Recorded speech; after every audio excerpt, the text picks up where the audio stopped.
Hi everyone, it's Kalthoff and welcome to a Stamping to Share video. Thank you so much for joining me today. We are going to create with some Brusho crystal color from Stampin Up. It's a brand new product and you will find it on page 26 of our 2018 Occasions catalog. And in case you missed it, it's way up here in this upper right corner on page 26. And of course, the cards on this page are using Brushos, and they kind of show you some different ways that you can use it. So I'll show you what I came up with and show you the card I made. It uses the stamp set called Sweet Cupcake, and it also has a coordinating framelit set that goes with it. So I'll show you that in a minute. But let me give you a nice close-up of what this cupcake looks like. It's so gorgeous and glossy, it almost looks like you could eat it. And so let me go ahead and we'll show you the stamp set, which is Sweet Cupcake. And then I'll show you the cupcake cutout framelits that look like this. Now they're missing a word, sweet, obviously. I have that on the Big Shot machine. And then the two cupcake pieces that you'll cut out. And then also I used stitched shape framelit dies. Now these dies I consider an essential in my craft room. I just love the little bit of stitching that goes around. Can you see that? It just adds just that little extra touch that makes you look like you put a little extra effort into your card, even though you didn't. It still has that extra touch of sweetness. So let me go ahead and show you what we're gonna do first. Let's talk about the Brusho crystal color first. Comes in a little box that looks like this. And I will open up my box for you. And what I did is I just took a push pin and I poked a couple of holes in the lids. And then to keep it sealed up, because it's really important that the product does not get humid on the inside, I went ahead and I just put a little Scotch tape over the top. And you can see the hole inside there is very, very little. So the color, actually, for this little project here, we're just going to use all the colors. I mean, that sounds kind of radical, but we are going to do that. So let me just take off these little pieces of tape. So we are exposing those little holes that I made. All right, so now let me protect my work surface. So just a second here. What I did to protect my work surface is I just took a very inexpensive, not a heavy duty, but one of those light, inexpensive page protectors that you can pick up at an office supply store, and I just cut it off so that I can open it up, and it makes a great sheet to protect your work surface, and it's actually pretty much exactly the same size as our grid paper from Stampin Up, so it's kind of nice for that aspect too. Then what I did is I took a quarter panel of glossy white cardstock, and so we're just going to set this here right in the middle so you can see what I'm doing. And then I'm going to take the first color here, which is Gamboge, and I'm just going to tap the back of my container. And I know you can't even see this because it's such a fine amount that comes out. And then I'm just going to do the same thing with every single color that I have here. So we just used, let me check, we just used moss green. Now we're going to use yellow. And again, I'm just tapping all over. Now we have Prussian blue. Be a little careful. This one's hole is just the tiniest bit bigger, so sometimes a little more comes out of blue than I would like. And then our last color is Brilliant Red.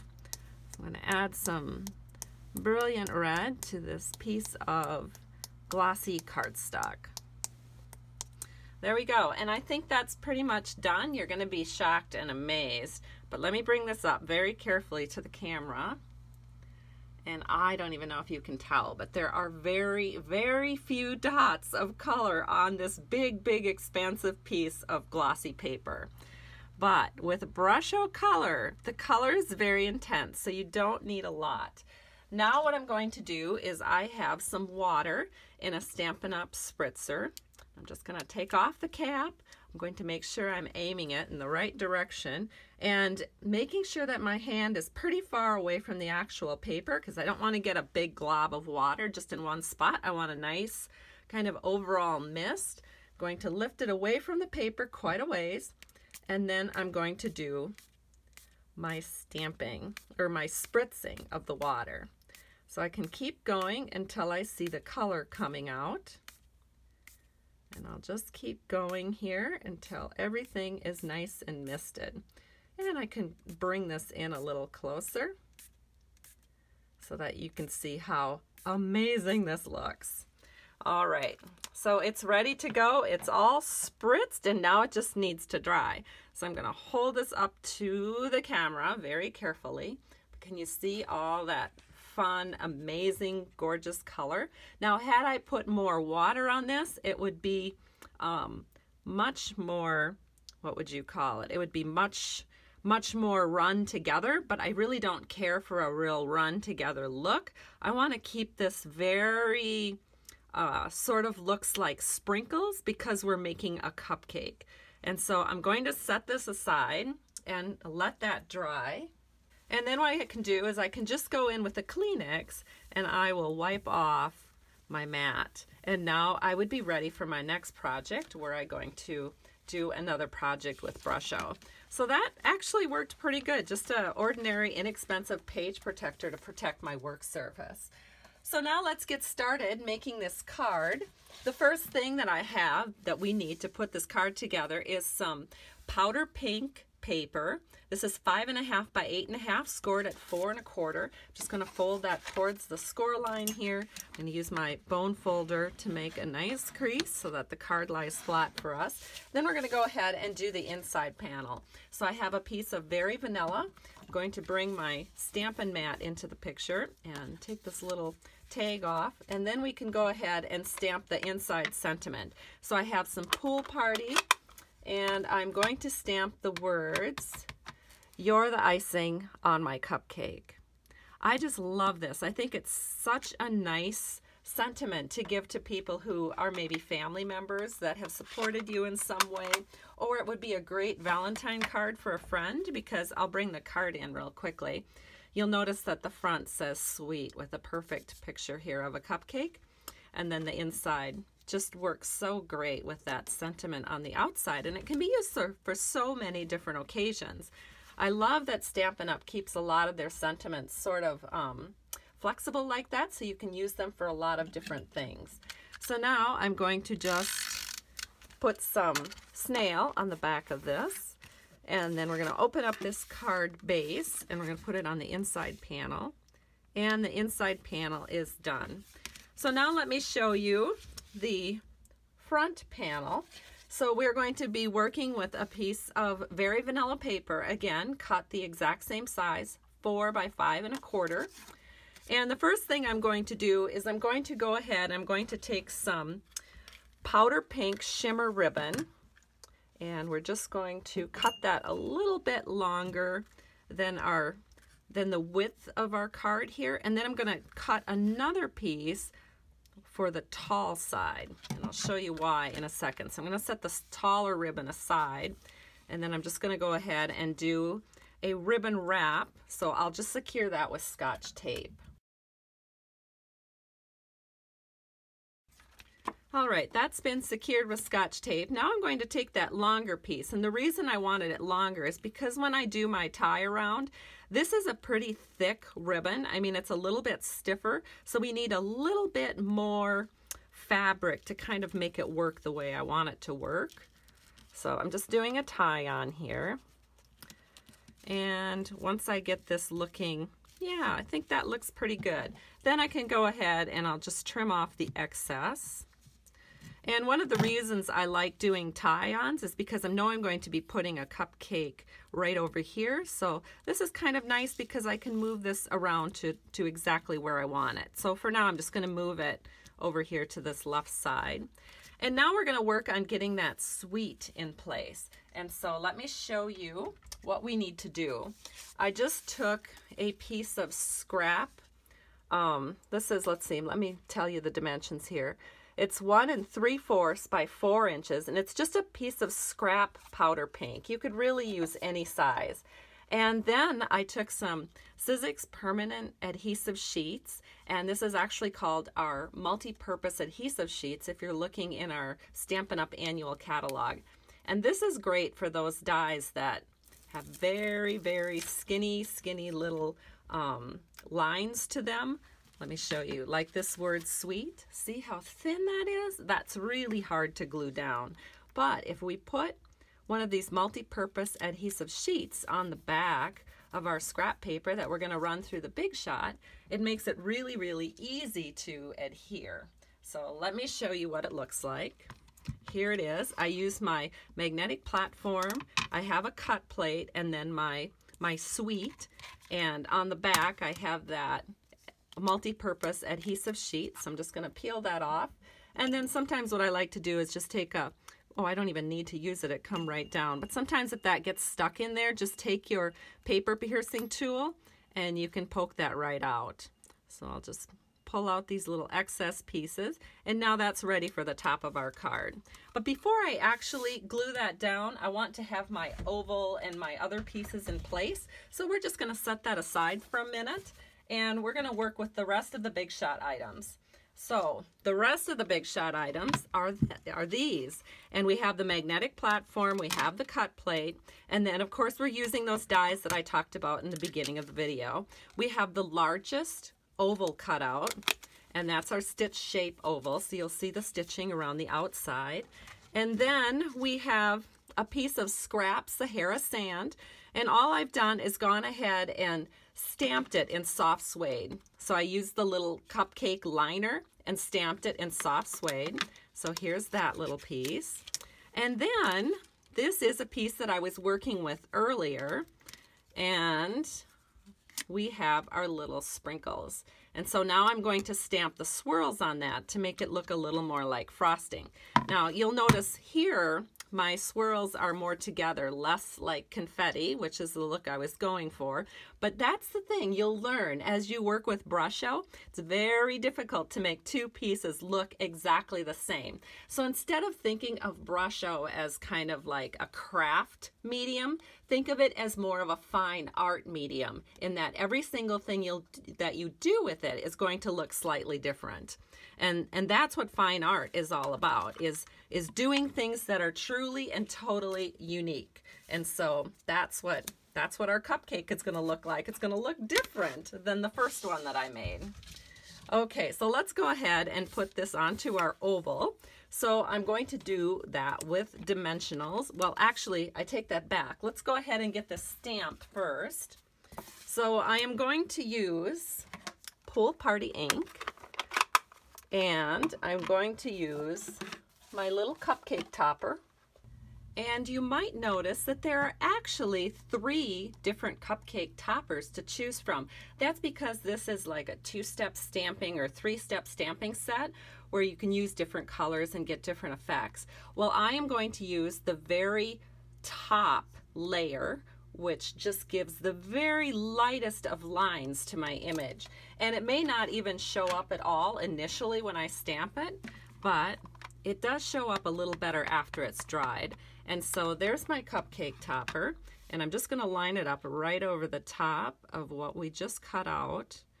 Give that a nice press, and there it is. And again, that's kind of hard to see the effect of it, but once it has dried, it'll look really, really neat. Well, again, I have to set that aside because of the dry time, and I don't want to work with it while it's still wet. But you can see here are some that I did in advance. So you can see how this is really fine art, because every one of these looks just a little bit different. And you can see that the little cupcake piece that I stamped over the top just adds the bare hintest of dimension to it, which I really like. So we'll go ahead and use this one here. And again, I'm going to find the bottom layer of my cupcake. We're going to add some dimensionals. All right, as you can see, I've got the dimensionals added. Now I'll just take my cupcakes, my pieces for my cupcake, and I'll just layer them onto this oval. So we'll start with the bottom portion of the cupcake, and then we'll put the next piece right over the top so it just covers those edges of our cupcake liner, and give that a little press. And there's our cupcake ready to go on our next layer. So let's put this on this prepared panel here. So again, we're going to add some more dimensionals. And we'll place our oval onto the front panel here and just set this in. So the right side and the bottom are about the same distance. Give that a little press. Now we'll grab that little sweet piece that we previously prepared, and I'll pull away the adhesive liner, and then we can just lightly set this on our card, and I'll make sure it's exactly where I want it, and it is. Since I haven't pressed it down yet, I would be able to move it if I would want to, but it looks good to me, so I'm just gonna press it in place. And then the next step is to go ahead and put this onto the front of our card. So I'm going to do that with some snail.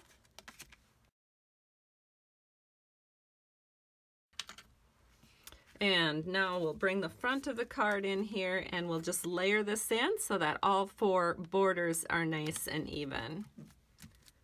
Then we can kind of adjust this ribbon here, make it more exactly where we want it. And that looks pretty good, right like that. And maybe I will trim this off just a little bit more now that I see where it's going, because I don't want it getting too close to the edge of the card or too close to this cupcake over here. Oops, I need to angle that a bit more. There we go. Love it. Okay, now the next step is to add a touch of sweetness with our little accents here. These are called our iridescent sequin assortment. So I'm going to open it up, and many of you know that I use multi-purpose liquid glue. So what I do is I just keep a little poker tool in there to open up my glue every morning to make sure it's ready to flow for my projects. And then I use my little stick here as a picker-upper. So the first thing that I'm going to do is figure out where I want my sequins. So I'm going to take my fine tip glue pen, and let me get this off here properly. There we go. We just want to take the white cap off, not the black cap. So we'll pull this out, and then it's ready to go. So I think the first sequin I'm just going to put right here. So as you can see, let me bring this up to the camera, I've barely put any glue on there at all because this is a very runny kind of glue, and the minute you get too much glue on there, you start having problems. So that's all the more glue that I need. Then I can set my sequin right where I want it, and that's ready to go. Then we'll do the same thing. So I'll just keep doing this.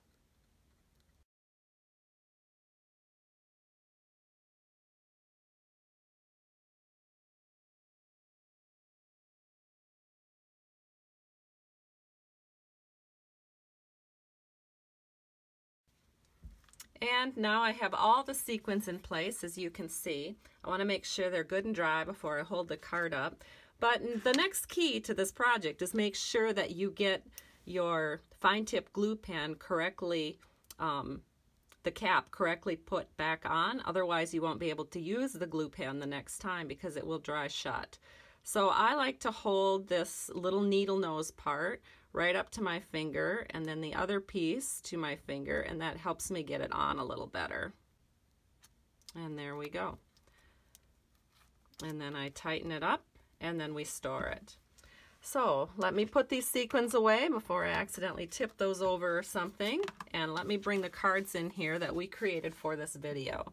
So here's the one I created for you. And of course, I was working with alternative pieces as we went along, so you wouldn't have to wait so long. So here's another little topper that I did. And then of course, here is the spritzing that I had done. So that'll make some really cute cupcake toppers for my future projects. And we'll bring in the original card, which is right here. So thank you so much for being a part of my Stamping to Share community. I truly appreciate you. If you'd like to place a product order, be sure to visit my blog at www.stampingtoshare.com, and I have lots of links there for you to explore some of these card making options. Have a great day. I truly appreciate you. Bye-bye.